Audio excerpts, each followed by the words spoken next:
I was born in a communist/socialist country. I went to public school all my life and was taught to be a socialist. By the approximately age of 25, I started learning economics. And who did I learn economics from? From reading books from legendary investor Jim Rogers. Not only did he predict the housing bubble, but also the massive inflation. Because everybody has been taking money out of their houses. The new bubble is in housing in America. So if your house goes up 100%, you can take money out of the house and you spend it.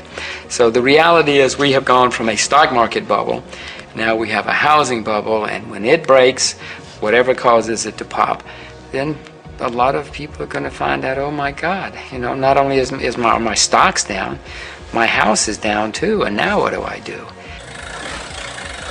They're unleashing a inflationary holocaust because they don't know what else to do, and they're making mistakes. All right. And it worries me that we're living in the everything bubble. When this bubble bursts, people will want socialism. So this is my video explaining what socialism is. So what exactly is socialism? Let's check on Google.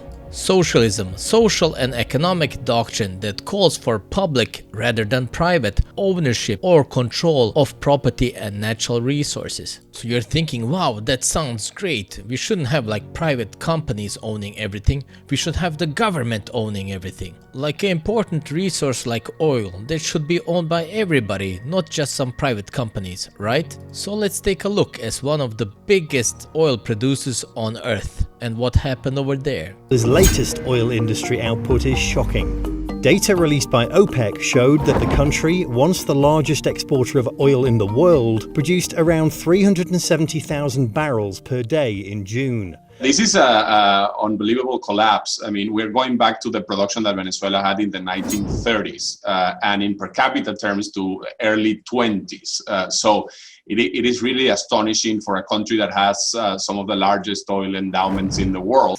Did you catch that? Venezuela went from being one of the largest producers of oil on earth to not being important whatsoever. They went from supplying 10% of oil on earth down to 0.5. 0.0. And back to the 1930s oil production. So what in hell happened? So let's go back to 1999 and see what changed. In 1999, a military officer, Hugo Chavez, became Venezuela's president and launched the Bolivarian Socialist Revolution. He benefited from a commodities boom that lasted until 2014. The president spent much of it on social projects to help the poor, but a lot was squandered. He helped the poor so much that inflation hit 65,374%. Money has no value by then. And you're thinking inflation went down, but it went down to 300. So let's check how life is during socialism. 16, nearly 90% of the population can't even afford to buy food. 90% of the population can't afford to buy food. Why can't they afford to buy food? What is the salary like? Mi salario normalmente es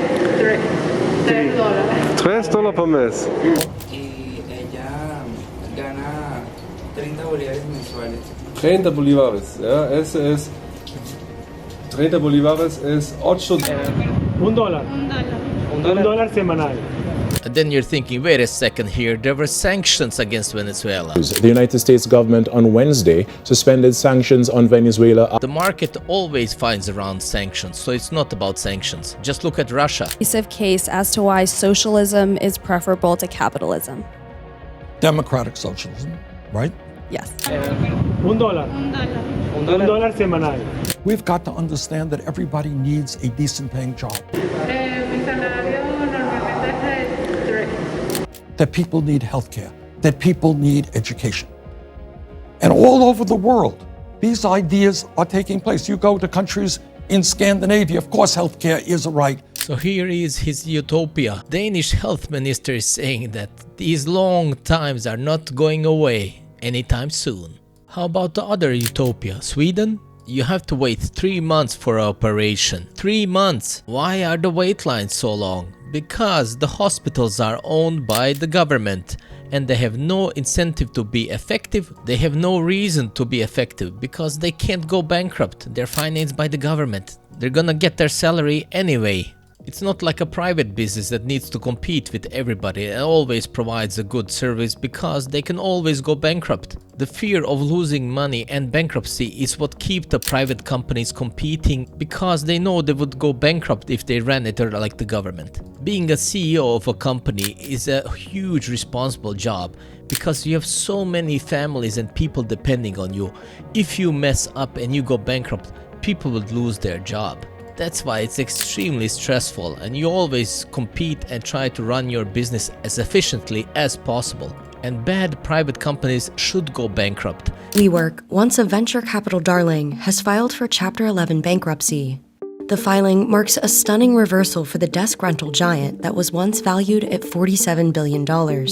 This is absolutely insane that this rental company was worth 47 billion. The only reason this ever reached 47 billion is because the government kept interest rates at 0%. And once you raise interest rates, these companies gonna go bankrupt. These companies would never reach these evaluations if interest rates weren't kept at historic low for 15 years.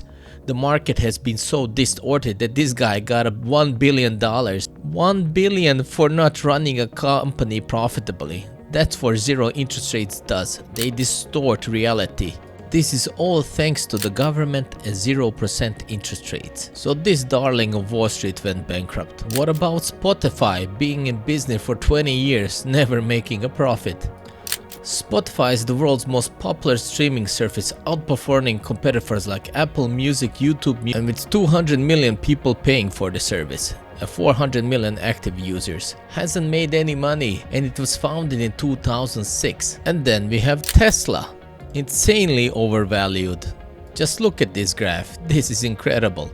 Basically, Tesla at its peak was worth more than all of these companies combined. At Tesla's gross revenue 28 billion, while all these companies combined were 1,302 billion. How in hell is this company worth more than this? It's all a fugazi. You know what a fugazi is? No, fugazi. It's a fake. Yeah, fugazi. It's a wazi, it's a woozy, it's a fairy dust. It doesn't exist. It's perfect description of WeWork and Tesla. Fairy dust. It's not on the elemental chart. It's not fucking real. Right? All right? All right. Stay with me. So this insane stock went from 20 bucks up to 407 in a few years. It's a woozy, it's a fairy dust. And when did Elon sell Tesla stock? Musk, he has sold, well, a lot of Tesla shares. In fact, almost $7 billion worth. That was between Friday and Tuesday. That's according to a regulatory filing. He said 4 months ago he wasn't selling any more Tesla shares and he sold almost $7 billion. And then he says again, he's not selling anymore. What's the story here? Elon has been selling like crazy. Watch what he does, not what he says. And in 2013 he said his money will be last one out. It's all a fugazi. You know what a fugazi is? So why am I talking about stocks when he started the video about socialism? Well, because you're going to see what manipulation of interest rates by the government and the central bank has done to the world. It has totally flipped it upside down. Are you crazy enough? I may be. WeWork, once a venture capital darling, has filed for Chapter 11 bankruptcy. From 47 billion to 0. 0.0.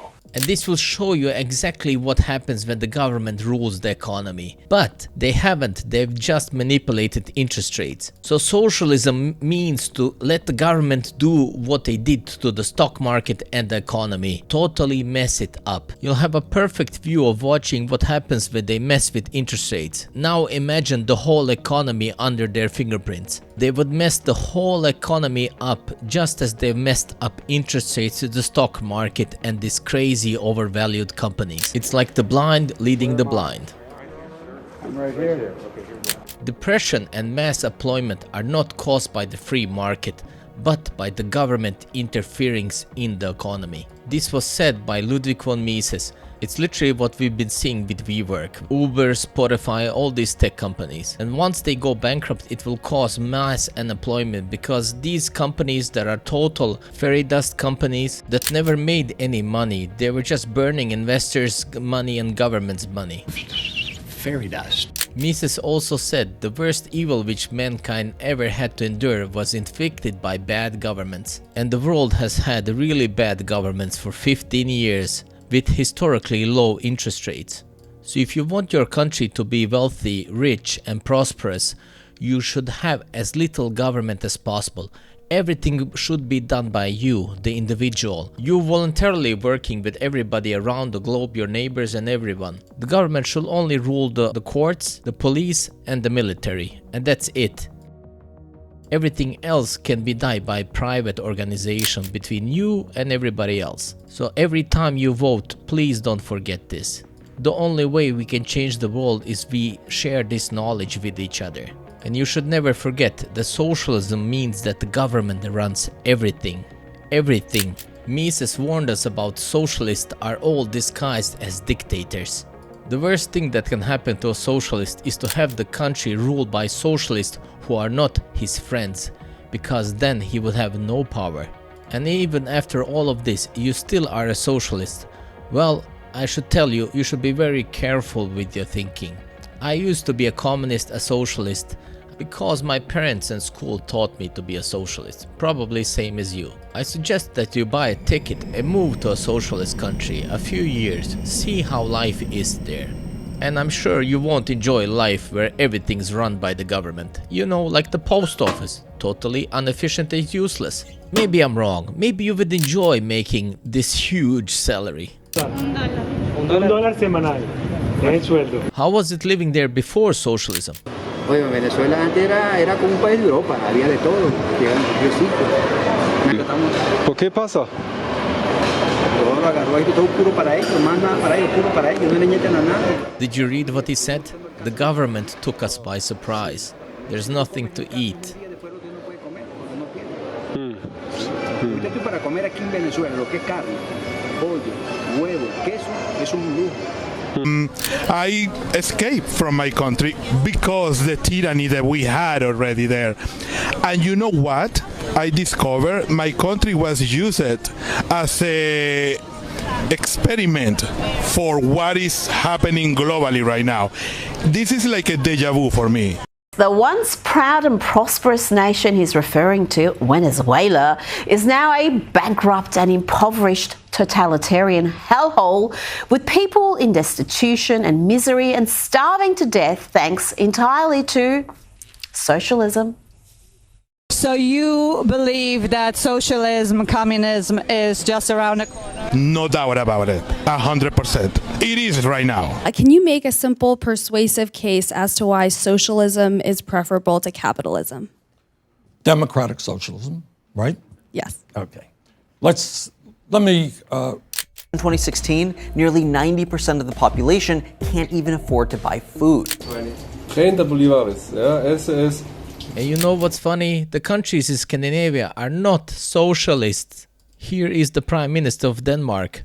I know that some people in the US associate the Nordic model with some sort of socialism. Therefore, I would like to make one thing clear. Denmark is far from a socialist planned economy. Denmark is a market economy. The Nordic model is an expanded welfare state which provides a high level of security for its citizens, but it is also a successful market economy with much freedom to pursue your dreams and live your life as you wish. But what does it mean to have a welfare state, you could ask? Well, for instance, we have universal health coverage. You don't pay to see your doctor or go to the hospital. We have a high degree of social security. You are entitled to benefits if you lose your job. It's more capitalistic than America. So Bernie Sanders is looking towards more freer country than United States. Democratic socialism, right? Yes. Okay. And all over the world, these ideas are taking place. You go to countries in Scandinavia. Denmark is far from a socialist planned economy. Denmark is a market economy. Economics is quite simple. Making a country rich is quite simple. You can just follow what Hong Kong and Singapore has done. These countries don't even have any resources and they managed to become extremely successful. In less than 50 years, Just look at these before and after pictures. This is Hong Kong and this is Singapore. Even though I personally don't like huge skyscrapers, but they have to build up because they don't have much space. So what is Hong Kong and Singapore doing that they're this successful? What is the taxes like? Singapore and Hong Kong are known in the world to have the lowest taxes and easiest to do business in. Just look at the taxes in Singapore: 0, 2%, 3.5%. This is insane. This is unbelievable. We in the West can't believe this stuff. Could you imagine doing business with this low taxes, and on top of that don't have a central bank that inflates the money supply and makes us tax us indirectly? It is a cog in the complex of policies and institutions which gradually lead toward totalitarianism. And I'm making these videos to educate people so they know where we're heading and what's going on. Mises writes that prices are going up because there's an additional quantity of money asking, searching for a not increased quantity of commodities. And the newspapers and theorists call the higher prices inflation. But the inflation is not the higher prices. The inflation is the new money pumped into the market. It is the new money that inflates the prices. And we've been doing a lot of money printing since 2008, especially the last 2 years. Inflation is taxation without legislation. Inflation destroys saving, impedes planning, and discourages investment. That means less productivity and a lower standard of living. Inflation is a form of tax, and a tax that we all collectively must pay through higher prices. Continued inflation inevitably leads to a catastrophe. Places like the US and the places that are printing all this money, you know, there's a huge artificial boom, not boom, but artificial situation going on where all the major central banks are printing money. Now, this has never happened in world history where everybody, all major people at the same time, are trying to debase their currency. We've had individual countries do it, but we've never had the whole world do it. So that's a major disconnect. It's hard. The whole world's in an artificial situation right now. New York's stocks made new highs recently. German stocks made new highs recently. Japanese stocks went up by a dramatic amount recently. But this is all based on unreality. It's based on printing presses, and that cannot work. This is going to end, and when it ends, it's going to end very, very badly indeed. So be very careful and be very worried. So some Western economies that have natural resources and that haven't run up huge debts are certainly in better shape than others. But unfortunately, when the US runs into trouble, and Europe, which is the largest economic entity in the world, everybody's going to suffer. I mean, you can't have America and Europe suffering and everybody else saying, oh, well, too bad for them. No, everybody suffers at a time like that. Be very, very careful because these are perilous times. A lot of people are going to lose a lot of money in the next few years, so be very, very careful. Don't invest in anything unless you yourself know a lot about it. Don't listen to some guy you see on TV or in the newspaper or whatever. These are going to be difficult times. Just be very careful. How much longer the American dollar will be the U.S. world's reserve currency, the medium of exchange? I don't know. I know it's already coming under attack, and yes, America can print money right now. But eventually, if you print too much money, it just doesn't work. Nobody's ever succeeded at doing that. The UK tried it, France tried it, lots of countries have tried it. It's just never worked. Just on that one last point, it seems as if Britain's about to start quantitative easing. It's going to start buying corporate bonds, this printing money. Surely that's a sensible strategy to try and pump the economy up at this type of time. Well, I sold all of my sterling 6 months ago or so. I would suggest you might think about doing the same thing. As I say, printing money has never ever worked. Never in the history of the world. If they can show me one example where it's worked, I will kiss their feet. But it's never ever worked. So this is Jim Rogers, a legend from Wall Street. I've read all his books and I absolutely love them. If you want to learn economics, I suggest you start reading his books. They are super entertaining and fun. He also visited so many socialist and communist countries you wouldn't believe, and I think around 12 different war zones. He also predicted the collapse of the former USSR. a former socialist/communist country, as he traveled through it during the Cold War. You can start with Street Smarts, it's a legendary book, and also the ones about commodities is also amazing. So if you like this channel, drop a like and subscribe. Thank you very much.